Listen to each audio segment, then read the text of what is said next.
네, 반갑습니다. 이 채널은 제가 하고 싶은 얘기들을 마음껏 해보고 재밌는 것들을 나눠보기 위해서 만든 채널이고요. 오늘은 더 빠르게 실패하기라는 책에 대해서 한번 이야기를 해보려고 시작했습니다.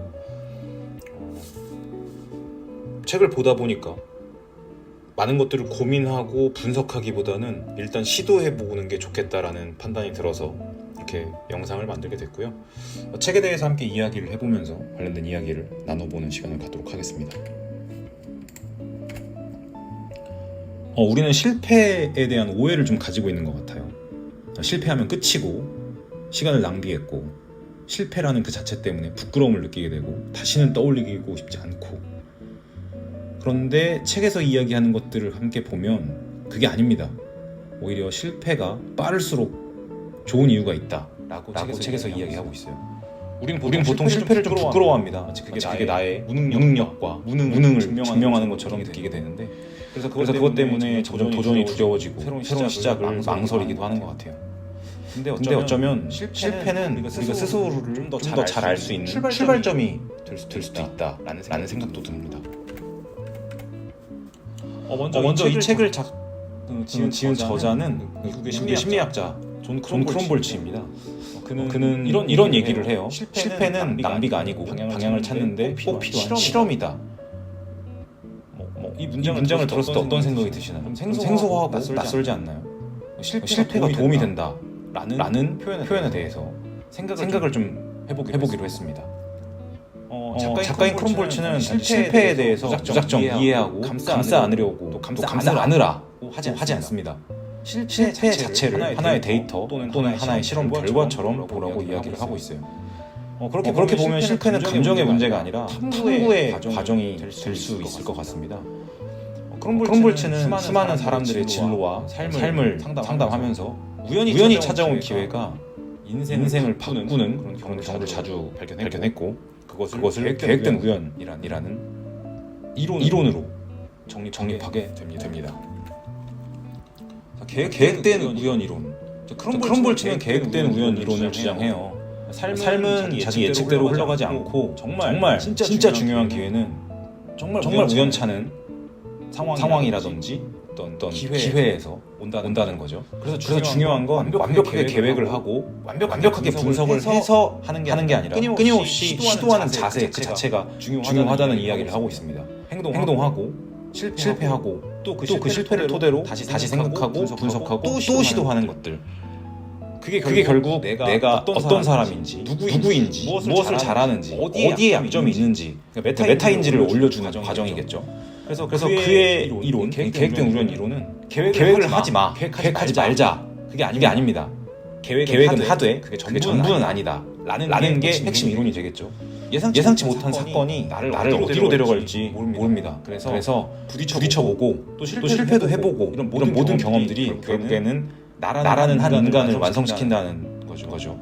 그래서 기회는 앉아서 기다리는 게 아니라 움직일 때 찾을 수 있고 볼 수 있다. 맞는 얘기입니다. 실패에 대해서 제 정의를 내릴 필요가 좀 있어요. 그러니까 서론에도 이야기했듯이 실패는 낭비가 아닙니다. 지금 이건 아니다 라는 것들을 알려주고 있는 표지판입니다. 그래서 실패를 해본 덕분에 이쪽으로 이렇게 하면 안 되는구나, 이 방식은 나랑 조금 맞지 않는구나 하고 깨달을 수 있는 거죠. 그래서 실패는 인생의 GPS 같은 역할, 내비게이션 같은 역할을 하고 있다고 해요.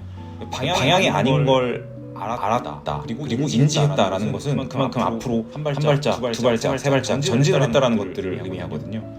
그래서 실패를 결과가 아닌 진행 중인 과정으로 받아들이면 우리는 스트레스를 덜 받게 되고 덜 아플 수 있습니다. 그래서 실패를 통해서 우리를 성숙하게 만들고 좀 더 단단하게 다듬는 과정이 될 수 있는 거죠. 그리고 그 과정에서 나 스스로 깨닫게 되고 얻을 수 있는 인사이트들이 있다고 해요. 저 같은 경우도 마찬가지입니다. 지금 이렇게 그냥 가볍게 영상을 만들어 보면서 이야기해보는 것도 실패를 통해서 계속 배워가는 과정이라고 생각하고요.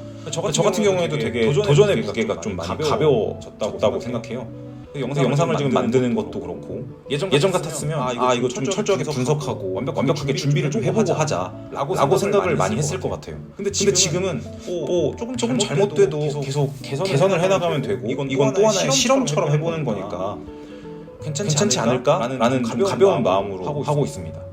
저는 뭐 많은 분들이 그럴 것 같아요. 완벽주의라는 것들이 조금 나 스스로를 올가매는 경우들이 좀 많이 있는 것 같아요. 그래서 계획이 좀 어느 정도 세워지고 그 계획을 토대로 결과를 미리 예측해보고 그걸 토대로 또 걱정을 시작합니다. 이거는 조금 부족한 것 같은데 저거는 좀 더 해야 될 것 같은데 이런 것들이 있는데 그렇기 때문에 뭐 유튜브도 마찬가지고요. 뭐 블로그가 될 수도 있고 또는 어떤 분들은 뭐 이직이나 퇴사 같은 것들을 계획할 수도 있는데 엄두도 못 내는 상황들이 생기겠죠. 근데 지금은 뭐 실패를 해도 그걸 통해서 배우면 돼. 망해도 괜찮아. 또 배우면 돼. 그걸 통해서 개선하면 돼. 라고 생각을 하게 되더라고요. 그래서 그게 굉장히 저한테는 중요한 전환점이었습니다. 물론 뭐 지금 만들고 있는 영상도 아무도 안 볼 수도 있고 뭐 조회수 되게 낮을 수도 있고 뭐 잘못될 수도 있어요. 근데 어쨌든 만들었습니다. 실행을 해보고 잘못되는 것을 깨닫는 게 좀 중요하다라는 생각을 좀 많이 했거든요. 우선 저 나름대로의 실험을 해보고 있습니다. 실패는 잘못된 게 아니라고 해요. 그래서 여러분들은 최근에 어떤 실패를 좀 겪어보셨나요? 잘못된 게 뭐가 있었을까요?